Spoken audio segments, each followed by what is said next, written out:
नाज़रीन, सब मौजूद हूँ बंद रोड के इलाका मीन पार्क में, जहाँ पर शेड्यूल के मुताबिक हफ्तावार फ्री मेडिकल कैंप का आगाज़ हो चुका है। और ये free medical camp 110 welfare foundation की जानिब से लगाया गया और मरीज़ों की आमद का सिलसिला जारी है और मरीज़ों को यहाँ पर फ्री अद्वियात की फरहमी का सिलसिला भी जारी है। मैं आपको बताता चलूँ कि यहाँ पर MPA अली असगर गुजर के भाई अकबर गुजर भी मौजूद हैं और PP 150 के चीफ कोऑर्डिनेटर नासिर सुलेमान भी यहाँ पे मौजूद है। और कुछ देर बाद यहाँ पे चेयरमैन UC 50 के अयाज बॉबी की आमद भी मतवक्का है और मेहमानों में यहाँ पे अभी बहुत सी इलाकाई शख्सियात आने वाली हैं। नाज़रीन, मैं आपको बताऊँ कि इस फ्री मेडिकल कैंप को तकरीबन आज 5वां हफ्ता है और ये 110 वेलफेयर फाउंडेशन सोसाइटी की जानिब से, ऑर्गेनाइजेशन की जानिब से इस मेडिकल कैंप का इनेकाद किया गया। अभी थोड़ी देर बाद यहाँ पे इलाके की सरकर्दा शख्सियात भी आ जाएंगी और फिर हम उनसे पूछेंगे कि उन्होंने इस फ्री मेडिकल कैंप के लिए किन चीज़ों का और क्या क्या ऐलान करने वाले हैं। जी नाज़रीन, जैसा कि मैंने आपको बताया प्रोग्राम के आगाज़ में कि यहाँ के MPA चौधरी असगर गुजर साहब के भाई चौधरी अकबर गुजर साहब भी यहाँ पर मौजूद हैं और उनसे कुछ सवाल करते हैं इस बारे में कि 110 वेलफेयर फाउंडेशन के फ्री मेडिकल कैंप में वो तशरीफ़ लाए हैं, इनका इसके मुस्तकबिल के लाए अमल के बारे में इनका क्या कहना है। जी सर, अस्सलाम वालेकुम। अल्लाह ताला चौधरी रियाज साहब ने किया अप्रोच सानू ते अज इन्होंने प्रोग्राम बनया ते एक दो प्रोग्राम इन्होंने दिते भी ने ते बाकी इन्होंने कहा कि जो भी ये बारे च होगी हैल्प सानू दसो, इतनी इन्होंने पूरा तावन करो तैयार हाँ। तो जिस तरह जूँ है गाइड करेंगे रियाज साहब या मुजाहिद साहब, उस तरह इतनी इन्होंने भाई नासर। अच्छा जो एक बार साहब आपकी बात काट रहा हूँ, मुझे बताइएगा कि यहाँ पे आप 110 वेलफेयर फाउंडेशन के दफ्तर में आए हैं, आपने यहाँ गलियों का हाल देखा क्योंकि आप रूलर पार्टी हुक्मरान पार्टी से हैं।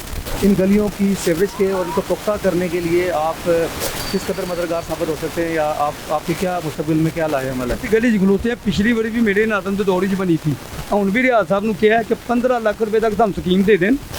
परसों इन्होंने को बंदा आ जाएंगे, नातर भैन ने कहता शामी साहब ਉਹਦਾ बजट लवा के 15 लाख की स्कीम दे दें, जी गली एक दो करवानी है साढ़े को करवा। अच्छा, आपसे एक सवाल और करूँगा कि यहाँ तो गलियों के लिए आपने माशाल्लाह 15 लाख के बजट की स्कीम का आपने ऐलान किया और आप उसको बजट को पास करवाएंगे। मुझे बताइएगा कि 110 वेलफेयर फाउंडेशन के लिए आप क्या आपकी क्या हिकमत अमली है और इस फाउंडेशन के लिए आप किस हद तक मददगार साबित हो सकते हैं? ਇਹਦਾ ਲਾਹੇ ਅਮਲ ਕੁਛ ਜੋ ਨਾ ਇਹਦਾ ਕੋਈ ਜਿਹੜਾ ਸਿਆਕੋ ਸਵਾ ਕੇ ਨਾ ਨਾਸਰ ਭਾਨ ਨੂੰ ਦੱਸਣਗੇ ਨਾ ਤੇ ਜੋ ਵੀ ਇਹਦੀ ਚੱਲ ਹੋ ਸਕੀ ਕੀਤੀ ਕਰਾਂਗੇ, ਕਿਉਂਕਿ ਜਿੰਨਾ ਵੀ ਸਾਡੇ पूरे PP 150 का जो भी कोआर्डीनेटर ਜਿਹੜਾ भी काम करना ਹੁੰਦਾ ਉਹ ਨਾਸਰ ਸਿਆਨ ਸਾਹਿਬ ਨੇ ਕਰਨਾ ਹੁੰਦਾ। ਇਹੀ ਇਸ ਚੀਜ਼ ਨੂੰ ਸਮਝਦੇ ਨੇ। ਇਹਦਾ ਦਰਅਸਲ ਅੱਜ ਪਹਿਲਾ ਦਿਨ ਸੀ ਤੁਹਾਡਾ, ਇਹਨਾਂ ਦਾ ਤਿਆਗੋ ਸਵਾਗਤ ਦਾ ਤੁਹਾਨੂੰ ਪਤਾ ਹੀ ਨਹੀਂ ਹੈਗਾ ਤੇ ਕੁਝ ਵੀ ਤੁਹਾਨੂੰ ਜਿਹਦਾ ਪੂਰਾ ਮਨਸ਼ੂਰ ਪਤਾ ਲੱਗੇਗਾ ਉਹਦੇ ਵਿੱਚ ਜਿੰਨੀ ਵੀ ਤੁਹਾਡੀ ਹੈਲਪ ਦੀ ਜ਼ਰੂਰਤ ਹੋਏਗੀ इतनी मुकम्मल ताउन का। नासिर सियान साहब। नाज़रीन, ये आपने सुना कि जैसा कि चौधरी अकबर साहब ने कहा कि यहाँ पर नासिर सियान साहब जो कोऑर्डिनेटर हैं यहाँ पे और उनको काफ़ी सारी जिम्मेदारियाँ सौंपी गई हैं चौधरी अकबर की जानिब से। इनसे पूछते हैं कि मुस्तकबिल में उनका 110 वेलफेयर फाउंडेशन और इस इलाके की सीवरेज और गलियों के बारे में उन्होंने क्या लाहेमल तय किया। जी सर। अस्सलाम वालेकुम। देखें जी OTWF जो काम कर रही है ये काबिल तहसीन भी है और काबिल तारीफ़ भी है। ये बंद पार जो है ये पसमानदा इलाका है और यहाँ पे ऐसी NGO का होना बड़ा ज़रूरी था और मैं इसके लिए चौधरी रियाज साहब को मुबारकबाद पेश करता हूँ कि उन्होंने यहाँ पे ये जो मेडिसिन कैंप लगवाया है, मेडिकल कैंप, और जिस तरह से यहाँ के लोग मुस्तफ़ीद हो रहे हैं ये बड़ी खुशाइन बात है। रही बात इस NGO को हम क्या सपोर्ट करेंगे, आज इत्तेफाक से चौधरी साहब जो हमारे MP उन्होंने यहाँ तशरीफ़ लाना था लेकिन वो आउट ऑफ सिटी हैं, तो उनके बिहाफ पे मैं आया हूँ। तो रियाज साहब मुझे रोड मैप बताएंगे कि इनको यहाँ पे इसमें क्या हर्डल आ रही हैं और इनको क्या रिक्वायरमेंट्स हैं, जो ये मुझे बताएंगे इस NGO के लिए हम इंशाल्लाह ताला वही इनको प्रोवाइड करेंगे इंशाल्लाह। जी जनाब, आपने सुना कि चौधरी रियाज गुजर जो यहाँ के MP भी हैं और हुक्मरान पार्टी से उनका ताल्लुक है, उनके कोऑर्डिनेटर ने यहाँ पर बताया कि जो रोड मैप तय करेंगे उसके मुताबिक वो इस हल्के को फंडिंग भी करेंगे और उसके साथ साथ 110 वेलफेयर फाउंडेशन के लिए भी मददगार करेंगे। जी नाज़रीन, इस वक्त हमारे साथ मौजूद है UC 50 के चेयरमैन अयाज बॉबी और अयाज बॉबी का ताल्लुक पाकिस्तान तहरीक इंसाफ से है। अभी हम इनसे इस बारे में बात करते हैं कि इनका इस इलाके की गलियों, सड़कों, सीवरेज के लिए और खुसूसन 110 वेलफेयर फाउंडेशन के लिए ये किस हद तक मददगार साबित हो सकते हैं। तो आइए इनसे बात करते हैं। जी सर, अस्सलाम वालेकुम। वालेकुम सलाम जी। जी अयाज मूवी साहब, आप यहाँ के चेयरमैन हैं यूसी 50 के। आपसे ये पूछना था कि यहाँ पे जैसा कि आप देख सकते हैं कि यहाँ पे यह सीवरेज गलियाँ, यहाँ पे बहुत मसले मसाइल हैं। 110 वेलफेयर फाउंडेशन ने यहाँ पे एक फ्री मेडिकल कैंप का भी इनेकाद किया और पिछले कई हफ्तों से ये कैंप चल रहा है, लेकिन लोगों को यहाँ के जो रहायशी लोग हैं आपके इलाके के, इनको काफ़ी हद तक यहाँ पे सड़कों का, सीवरेज का बड़ा मसला है। इस बारे में आपने क्या लाएमल तय किया और आप क्या इकदाम कर रहे हैं? बिस्मिल्लाहिर्रहमानिर्रहीम। एक्चुअली बात ये है कि 2 साल से तो हम सस्पेंड हैं, हमारे पास तो कोई फंड नहीं। उससे पहले तो ये हाल नहीं था। अब हमने चौधरी असगर साहब से रिक्वेस्ट की है, इंशाल्लाह उन्होंने ये इस इलाके का फ़ंड पास करवाया है तकरीबन 1 करोड़ रुपया इन गलियों के लिए। तो इंशाल्लाह एक आध माह में ये काम शुरू हो जाएगा और आगे आप विज़िट करेंगे तो आपको काफ़ी बेहतर लगेगा। जी आपने कहा कि मतलब यहाँ पे चौधरी असगर एमपी हैं जो उन्होंने यहाँ पर फंड उसको रिलीज़ करने की वो भरपूर कोशिश कर रहे हैं ताकि इस इलाके की डेवलपमेंट की जा सके। मेरा आपसे सवाल ये है कि एक सवाल करूँगा कि आपका मुस्तकबिल का लाएमल क्या है? क्या आप इसी हुक्मरान पार्टी PTI से ही अपनी सियासत को कैरी ऑन रखेंगे या कि आप कोई अदल बदल भी करेंगे? नहीं, मैं पहले भी आज़ाद जीता था। मैं ना PTI से ना था ना नून लीग के साथ था। हम आज़ाद जीते थे और हमने आज़ाद हैसियत से चॉइस आपकी सपोर्ट की इस बार। अच्छा, तो आपने आज़ाद इलेक्शन कॉन्टेस्ट करने के बाद आपने उसके बाद PTI में शमूलियत की? कोई शमूलियत नहीं की, मैंने आज़ाद इलेक्शन लड़ा क्योंकि चौधरी असगर साहब हमारे मोहल्ले के हैं, हमारे भाई हैं। वो मेरे पास आए, इलाके के अच्छी शख्सियत है, हमने उनकी सपोर्ट की। अच्छा अयाज मूवी साहब, ये बताइएगा कि अब आप बेशक आज़ाद हैं, आज़ाद उम्मीदवार की हैसियत से आप इलेक्शन कॉन्टेस्ट करेंगे, तो आप 110 वेलफेयर फाउंडेशन के लिए आप किस हद तक मददगार साबित हो सकते हैं? उनके इस कार्य खैर में किस हद तक आप इनका साथ देंगे? बिल्कुल, हम तो करते ही ये काम है। ये रियाज भाई ने, हमारे गुज्जर भाई हैं, ये इन्होंने बहुत अच्छा ये काम शुरू किया है। जिस किस्म की ये हेल्प कहेंगे हम करेंगे। बिल्कुल, मैं इनसे वादा करता हूँ, चैनल के थ्रू भी वादा करता हूँ, जो ये कहेंगे इस सोसाइटी के लिए जो कैंप लगाया इन्होंने, हम इसकी मदद करेंगे। जो चीज़ इनको रिक्वायरमेंट है अपनी हैसियत के मुताबिक मैं इनके साथ हूँ। जी साहब, आपका बहुत बहुत शुक्रिया, आपने कैंप के यहाँ पर दौरा किया और आपने अपने कीमती वक्त में से टाइम निकाला। हम 110 के प्लेटफॉर्म से आपके वही बेहद मशकूर और आपको शुक्रिया अदा करते हैं। जी नाज़रीन, जैसा कि आपने सुना कि यहाँ के चेयरमैन यूसी 50 अयाज बॉबी साहब ने इस अज़म का इजहार किया है कि वो जिस भी हद तक उनको जाना पड़ा वो फ्री मेडिकल कैंप और यहाँ इलाके की फलाह और बहबूद के लिए, सड़कों सीवरेज के लिए हर हद तक वो मददगार साबित होंगे। जी नाज़रीन, सब हमारे साथ मौजूद हैं राइजिंग यूथ ऑर्गेनाइजेशन के चेयरमैन अतीकुर रहमान बैसाखेल, जिन्होंने KPK में भी काफ़ी लोगों की इमदाद की और मेडिकल कैंप का इनकार किया। वो पंजाब का रुख किया उन्होंने। हम इनसे पूछते हैं कि आखिर इनके पंजाब में आने का क्या एजेंडा है और इस पंजाब में आके अब वो अपने इस मेडिकल कैंप और गरीब और नादार मरीज़ों की मदद के हवाले से वो क्या बात करना चाहेंगे। जी अतीकुर रहमान, बहुत शुक्रिया। मैं तो चाहता हूँ कि अक्सर लोग सवाल करते हैं कि पाकिस्तान ने हमें क्या दिया। मैं शुरू से ये सोचता हूँ कि हमने पाकिस्तान को क्या दिए। इस जज्बे के साथ मैं निकला हूँ। दूसरा, पाकिस्तान के आइन में लिखा हुआ है कि हर पाकिस्तानी के ऊपर फ़र्ज़ है कि मुल्क से वफ़ादारी करे। तो हम तनख्वाह नहीं ले रहे, तो इसका सबसे बड़ा सबूत ये कि हम पाकिस्तान के लिए कर रहे हैं और मुल्क से वफ़ादारी का एक सबूत दे रहे हैं। मैं तमाम पाकिस्तानियों से कहना चाहता हूँ कि सब अपने हिस्से का काम पाकिस्तान के लिए करें। अपने लिए तो हर इंसान जी सकते, इंसान वो एक और लोगों के लिए जिए। दूसरा, मुझसे अक्सर लोग पूछते हैं आप एक दिन का कैंप करते हो, उससे क्या फ़ायदा होता है? कासिम अली शाह फरमाते थे कि मैं समंदर के किनारे पे एक बच्चा जा रहा था या कोई शख्स जा रहा था, मछली बाहर आई हुई थी, एक मछली को पकड़ के समंदर में डाल रहे हैं। तो लोगों ने पूछा आप एक मछली को पकड़ के समंदर में डालने से क्या फ़ायदा होगा? तो इसे एक मछली पकड़ ली, अगर किसी को फ़र्क पड़ता या नहीं पड़ता, इस मछली के ऊपर फ़र्क पड़ते, उसको समंदर में फेंका, वो जी रहा था। तो जितने लोग आ रहे हैं, अगर किसी को फ़र्क पड़ रहा है या नहीं पड़ रहा, जो लोग आ रहे हैं, जो मेडिसिन लेके जा रहे हैं, उसको ज़रूर फ़र्क पड़ता है। क्योंकि आज के तक आप एक मेडिसिन लिख के देते हो मरीज़ को 3-4 किस्म का, 800 से 1000 रुपये ख़र्च होते हैं। 15,000 रुपये तनख्वाह लोगी तो कैसे वो मैनेज करेंगे? नहीं कर सकते। या फिर हमारे कैंप में, हर कैंप में 100-150 मरीज़ आते हैं, तो उसको हम कंप्लीट डोज देते हैं। आप लोग सब बैठे हुए, आप लोग गाओ इस बात की कि हम पूरा कोर्स उसको देते हैं 5 दिन 7 दिन का। तो मैं तमाम पाकिस्तानियों से कहता हूँ, हमारे पॉलिटिशियन साहब आए हैं, चेयरमैन साहब आए हैं और ये कर रहे हैं काफ़ी अरसे से पाकिस्तानियों के लिए। तो इंशाल्लाह हम और पाकिस्तानियों से भी ये उम्मीद रखते हैं कि हमें भी सपोर्ट करेंगे, अपने पाकिस्तान को भी सपोर्ट करेंगे। अच्छा अतीकुर रहमान साहब, ये बताइएगा कि आपने KPK बोनेर से आगाज़ किया, राइजिंग यूथ ऑर्गेनाइजेशन के प्लेटफॉर्म से भी आप यहाँ पे 110 वेलफेयर ऑर्गेनाइजेशन के साथ मिल के आप गरीब और नादार मरीज़ों की और उनके इमदाद कर रहे हैं, उनको हॉस्पिटलाइज भी कर रहे हैं। आपको क्या डिफरेंस फील हुआ, क्या फ़र्क फील हुआ KPK में और पंजाब में काम करने में? आपके सवाल का जवाब देने में जहाँ भी काम करूँ ना, मैं बुनेर के लिए काम करता हूँ। सबसे पहले बुनेर, और बुनेरियन के लिए मैं काम कर रहा हूँ और बुनेर के बच्चे सबसे पहले बोनेर पाकिस्तान नहीं, सबसे पहले बोनेर। अगर मैं बुनेर से मुखलिस हूँ तो मैं KPK से मुखलिस के दावा कर सकता हूँ और पाकिस्तान से कर सकता हूँ। अगर मैं बुनेर से मुखलिस नहीं हूँ तो मैं अगर ये दावा करूँ मैं KPK पाकिस्तान से मुखलिस तो ऐसे होगा। पहले बुनेर, KPK, पाकिस्तान सब मिले एक जैसा है। और पंजाब के लोग बहुत अच्छे हैं, मोहब्बत परस्त लोग हैं, इज़्ज़त देने वाले लोग हैं और जो ज़िंदा दिलाने लाहौर के तो वो हकीकत हैं। तो जब भी हम कैम्प करते हैं बहुत सारे लोग हमारे साथ बैठ जाते हैं, बहुत रिस्पेक्ट देते हैं, जैसे मुझे फील हो रहा था कि मैं एक बुनेर में ही काम कर रहा हूँ। अच्छा अतीकुर रहमान, ये बताइएगा कि हमारे साथ इस वक्त मौजूद है यहाँ के UC के चेयरमैन, UC 50 के चेयरमैन अयाज बॉबी साहब, और बड़ी नामवर शख्सियत है और इनका काफ़ी इन्होंने लोगों की इमदाद की और इनका एक नाम है इस इलाके में और कभी भी किसी भी फलाई काम में ये पीछे नहीं रहे। इस मौके पे आप कुछ कहना चाहें अयाज बॉबी चेयरमैन से? मैंने तो जट साहब का बहुत नाम सुना है और काफ़ी नाम है इसका, और वही लोग ऊपर आते हैं जो लोगों को खिदमत करते हैं, लोगों को टाइम देते हैं, वही लोग फिर उनको टाइम देते हैं और इसकी जितनी तारीफ़ करूँ कम। आज हमारे साथ या एक छोटे से कैम्प में शिरकत फरमाए, अपना जो कीमती टाइम तो हमें दिया। जब वो टाइम दे सकते तो वो बहुत कुछ कर भी सकते हो, दे भी सकते, इंशाल्लाह करेंगे, इंशाल्लाह पूरी उम्मीद है इनसे। अच्छा अतीकुर रहमान, बताइएगा आपसे आखिरी सवाल ये है कि आपका मुस्तकबिल का लाहे अमल क्या है? आप कितना सा यहाँ पर अभी आप यहाँ पे पड़ाव करेंगे पंजाब में और अगले सूबों में जाने का आपका बलूचिस्तान या सिंध में कोई इरादा या लाहे अमल क्या है?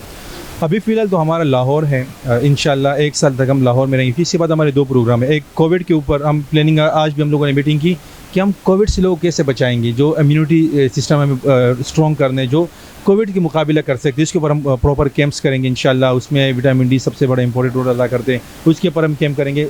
फिर hepatitis B C free Pakistan हम बनाना चाहते हैं। हम पाकिस्तान को हेपेटाइटिस से फ्री कैसे करेंगे, उसके लिए मैंने पूरा एक पेपर पे लिख के एक चीज़ तैयार की, इंशाल्लाह सब लोगों से डिस्कस करूँगा। हम इंशाल्लाह हेपेटाइटिस फ्री पाकिस्तान प्रोग्राम इंशाल्लाह लाहौर से स्टार्ट करेंगे, फिर इंशाल्लाह जब वो कामयाब होगा तो हम पूरी पाकिस्तान में इंशाल्लाह पिलाएंगे। जी नाज़रीन, जैसा कि आपने सुना है chairman rising youth organisation Atiqur Rahman Basakhel का क्या कहना था, उन्होंने किस अज़म का इजहार किया और अब इस फ्री मेडिकल कैंप के साथ साथ वो कोविड और हेपेटाइटिस में भी काम करने वाले हैं और लोगों के लिए फ्री मेडिकेशन और गरीब और नादार लोगों को हॉस्पिटलाइज करने के लिए किन इक़दाम का आगाज़ करने जा रहे हैं, आपने उनकी ज़ुबानी सुना। जी नाज़रीन, यहाँ पे बांद रोड के इलाके मीन पार्क में जो फ्री मेडिकल कैंप का इनेकाद किया गया है, इस मेडिकल कैंप का इनेकाद 110 वेलफेयर फाउंडेशन की जानिब से किया गया। हमारे साथ वक्त मौजूद हैं 110 वेलफेयर फाउंडेशन के इंफॉर्मेशन सेक्रेटरी काशिफ नदीम। इनसे इस हवाले से पूछते हैं कि वो अपने इस नेक अमल में और ये जो वो यहाँ पे उन्होंने फ्री मेडिकल कैंप का इनेकाद किया गरीबों के लिए, इसके बारे में इनका क्या कहना है और किस हद तक ये अपने इस नोबल कॉज में कामयाब हुए हैं। जी काशिफ नदीम। जी अस्सलाम वालेकुम। सबसे पहले आपका शुक्रिया कि आप यहाँ तशरीफ़ लाए और हमारी जो आवाज़ है, हमारा जो काम है, ये आप आम लोगों तक पहुँचा रहे हैं। और दूसरी बात यह है कि जैसा आपने कहा कि हमारा काज क्या है, मैंने पहले भी बताया, आप भी बता रहा हूँ कि हमारा सिर्फ काज ये है कि जितनी भी हम गरीबों की मदद कर सकते हैं अपनी हद तक और अपने दोस्तों की हद तक जितना भी हो सकता है हम गरीब लोगों की इमदाद करें।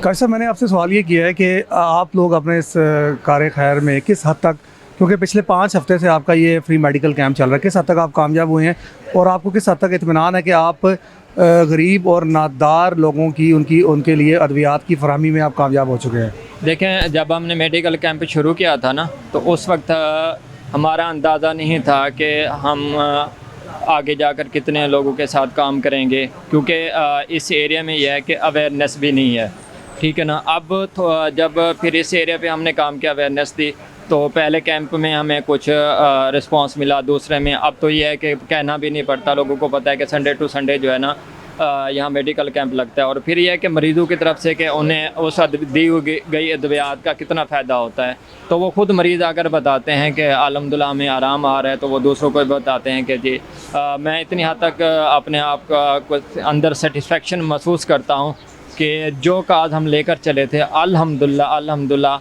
हमारी सोच से बढ़कर हो रहा है। अच्छा काशिफ, ये बताइएगा कि आपके चेयरमैन 110 वेलफेयर फाउंडेशन के चेयरमैन मुजाहिद हुसैन, क्योंकि आप उनके स्पोक्समैन भी हैं और आप इंफॉर्मेशन सेक्रेटरी भी हैं, जी। मुजाहिद हुसैन का क्या कहना है और वो क्या कहते हैं कि आगे मुस्तकबिल में उनका इस फाउंडेशन को आगे लेके चलने में, गरीब लोगों की मदद करने में, वो इसको कहाँ तक लेके जाना चाहते हैं, उनका क्या आगे लाहे अमल है? देखें, आपने ठीक कहा कि मैं इंफॉर्मेशन सेक्रेटरी होने के साथ साथ स्पोक पर्सन भी हूँ, मुजाहिद हुसैन का चेयरमैन जो और प्रेसिडेंट भी हैं हमारे। तो उनका मुझे सिर्फ एक ही बात उन्होंने कही है कि आप लोगों ने सर्वे करना है। सर्वे करने के बाद जितनी आपके पास मालूमात, इंफॉर्मेशन, डाटा इकट्ठा हो जाता है, आपने उस पर फोकस करना है। अभी हम लोगों ने जितना भी था फोकस, और गैर सियासी जो लोग हैं जिनका मकसद सियासत नहीं सिर्फ इबादत है, सियासत को यानी इबादत समझ के कर रहे हैं, उन लोगों को अब हम अटैच कर रहे हैं अपने साथ, क्योंकि हम पॉलिटिकल नहीं होना चाहते। इसलिए जो सियासत को इबादत समझ कर करते हैं तो उन लोगों को हम अटैच कर रहे हैं। और चेयरमैन की तरफ से दी गई तमाम हदायत के मुताबिक अब इंशाल्लाह जो ईद के बाद है, हम हफ्ते में 2 दिन मेडिकल कैंप यहाँ लगा। अच्छा काशिफ, एक बात ये बताइएगा कि आपके आज इस फ्री मेडिकल कैंप में बहुत सी सियासी शख्सियात भी मौजूद हैं, जैसा कि चेयरमैन UC 50 अयाज बॉबी और आपके MPA असगर गुजर के छोटे भाई अकबर गुजर भी यहाँ पर मौजूद हैं। मैं आपसे ये पूछना चाहूँगा कि आया कि इन सियासी शख्सियात जो यहाँ पे आज आपके फ्री मेडिकल कैंप का हिस्सा भी हैं, ये लोग आपके साथ किस हद तक आपकी मददगार साबित हो रहे हैं? और इन लोगों को, जैसा कि आपने सुना कि अयाज बॉबी का कहना था कि वो आपकी 110 वेलफेयर फाउंडेशन के लिए और इस इलाके की गलियों और सीवरेज के लिए वो हर हद तक जाएंगे। आपका इन शख्सियात के बारे में क्या कहना है कि ये क्या अपने वादों पे आया कि मुस्तकबिल में अमल पैरा हो गए, या दूसरे आज से माजी में जो होता रहा है कि बस सियासी बातें और उसके बाद कुछ भी नहीं? ठीक कहा आपने। आज हमारे कैंप में ये सियासी नहीं है, ये सियासत को इबादत समझ के करने वाले हैं। उसकी सबसे बड़ी मिसाल चौधरी असगर गुजर के जो छोटे भाई हैं चौधरी अकबर गुजर, जिस साहब का नाज़िम है, इन्हीं के दौर में ये गलियां पुख्ता हुई थी। फिर बात आ जाती है अयाज बॉबी साहब की, जो अब UC 50 के चेयरमैन साहब हैं। अब देखें उनकी सियासत को इबादत समझने का एक ज़रिया आप ये देखें कि उन्होंने आज तक किसी पार्टी के साथ एफिलेशन नहीं कराई। ना वो पाकिस्तान मुस्लिम लीग में है, ना वो PTI में है, ना जमात इस्लामी में है, ना पीपल पार्टी में। उन्होंने क्या फोकस रखा हुआ है कि जी मैंने अपने आवाम की हल्के के लिए काम करना है, तो इसलिए वो आज़ाद हैसियत से आते हैं। और वो कहते हैं कि जब अवाम बेहतर समझेगी तो मुझे ऊपर ले आएगी। अब वो आए, मैं उनका शुक्रिया भी अदा करता हूँ कि उन्होंने विज़िट किया। विज़िट करने के बाद वो हमारे साथ बैठे और उन्होंने कहा कि जी आपको जो जो मुश्किलात आ रही हैं, जो जो रुकावटें हैं, या आप आगे बढ़ना चाहते हैं, आप आएँ हमारे साथ बैठें और अपना मंशूर हमारे साथ डिस्कस करें। अपनी जो भी आगे आपका प्रोजेक्ट है उनके साथ वो हमारे साथ शेयर करें। इंशाल्लाह मैं आपके साथ कंधा से कंधा मिलाकर चलूँगा। और उसके बाद चौधरी नासिर साहब हैं, ठीक है, चीफ कोऑर्डिनेटर हैं PP 150 के। उन्होंने हमारे एक ही विज़िट पे जब वो आए, विज़िट किया, तो उन्होंने कहा जी ये तो बहुत गलियों का जो है हाल बुरा है। तो उन्होंने बैठे बैठे जो है ना हमें कहा कि जी आपकी इन्हीं गलियों के सीवरेज के लोग गलियों को पुख्ता करने के लिए मैं 15 लाख का जो है ना ऐलान करता हूँ। मैं इस ऐलान पर भी उनका शुक्रगुज़ार हूँ कि उन्होंने हमारी एक छोटी सी काविश को देखा और हमारे साथ कंधा से कंधा मिलाकर। अच्छा काशिफ, आपके साथ यहाँ पे एक KPK से ताल्लुक़ रखने वाली राइजिंग यूथ ऑर्गेनाइजेशन के भी चेयरमैन यहाँ पर मौजूद हैं, अतीकुर-रहमान बसा खेल, और वो आपके साथ शाना बशाना होके एक जॉइंट वेंचर की शक्ल में चल रहे हैं। सवाल आपसे ये कि क्या ये राइजिंग यूथ ऑर्गेनाइजेशन जो है और साथ आपकी 110 वेलफेयर फाउंडेशन, ये किस हद तक और मुस्तकबिल में आप दोनों जो फाउंडेशन हैं इनका क्या लाहेमल है, और आपका मुस्तकबिल में आप क्या करना चाहते हैं? देखें, आपने अभी के चेयरमैन राइजिंग यूथ ऑर्गेनाइजेशन के अतीकुर-रहमान बसी खेल साहब की, तो पहले मेडिकल से कैंप से लेकर अब तक जितने भी मेडिकल कैंप लगे हैं वो टोटल अरेंज करते हैं। ठीक हो गया, हम उन्हें फिनांस ऐड करते हैं और उसके बाद एडमिनिस्ट्रेशन की जो हेल्प करते हैं। उसके बाद बाकी जो डॉक्टर्स वगैरह के हैं, मेडिकल कैंप के लिए जो मेडिसिन की ज़रूरत पड़ती है वो सारा कुछ लेकर वही अरेंज करते हैं। अब रह गई बात कि हमने मुस्तकबिल में इनके साथ कैसे चलना है, तो ईद के बाद इंशाल्लाह हम लोग इनके इलाके में स्वात और बुनेर में हम जा रहे हैं। वहाँ पर हम लोग जो है ना इनके साथ मिलकर यहाँ पर 110 फाउंडेशन की वजह से और इनका ताउन की वजह से ये मेडिकल कैंप लगा है। अब वहाँ पर राइजिंग और 110 दोनों के तावन से जो है ना बुनेर और स्वात में ईद के बाद हम मेडिकल कैंप लगा। जी काशिफ, आपका बहुत शुक्रिया, आपने हमें टाइम दिया। जी आपका भी शुक्रिया कि आप यहाँ पर आए, और यहाँ पर जितने भी लोग हैं, हमारी जितनी भी खदमात हैं, आपने लोगों को दिखाया। इसके लिए मैं 110 न्यूज़ का भी शुक्रगुजार हूँ कि वो हमेशा हमारे साथ कंधे से कंधा मिलाकर खड़े होते हैं। शुक्रिया। जी नाज़रीन, जैसा कि आपने सुना कि यहाँ 110 वेलफेयर फाउंडेशन के स्पोक्समैन काशिफ नदीम का कहना था कि उनके चेयरमैन मुजाहिद हुसैन बहुत पुरज़म है और इस वेलफेयर के काम को आगे लेके जाने के लिए वो तगदो में है। और ख़ुसूसन यहाँ पर मौजूद सियासी शख्सियात जिनमें असगर गुजर यहाँ के MPA और खुसूसन यहाँ पे अयाज बॉबी जो चेयरमैन यूसी है उन्होंने उनके बारे में इज़हार ख्याल करते हुए बताया कि जो वादे उन्होंने इस वेलफेयर फाउंडेशन के लिए और इलाके की फलाह बहबूद के लिए किए हैं वो इन वादों पर अमल पैरा रहेंगे, क्योंकि वो इस इलाके की बहुत नामवर शख्सियात हैं और उनका माजी भी इस बात की गवाही देता है कि अयाज बॉबी ने किसी भी पार्टी के साथ एफिलेशन नहीं की और वो अपनी मदद आपके तहत अपने ज़ोर बाजू पे यहाँ पे इलेक्शन कॉन्टेस्ट किया। जी।